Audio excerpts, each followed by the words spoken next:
Alors une des bases fondamentales dans notre vie de juif, et qui peut nous permettre d'avancer même dans les situations compliquées, c'est de se rappeler en permanence de l'amour et de la miséricorde que Dieu éprouve pour chacun de ses enfants, et même ceux qui sont très éloignés et qui sont complètement dans la faute.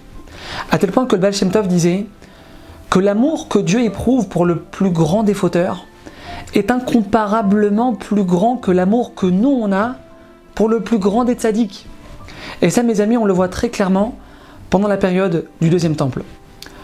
Le peuple juif commettait les fautes les plus graves de notre histoire.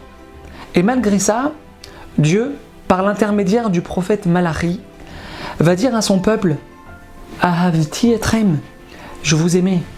Même dans ces moments-là, où vous me tourniez le dos, où vous étiez plongés dans l'impureté, je vous aimais. Parce qu'il faut savoir, mes amis, que l'amour que Dieu il a pour nous, c'est un amour qui est inconditionnel.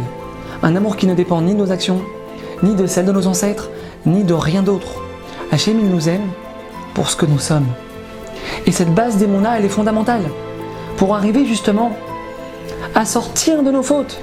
Parce que très souvent, le Yetzer Hara, il nous fait croire, et combien il est fort là-dessus, qu'on n'arrivera jamais à faire tchouva, qu'on est condamné à rester dans la faute.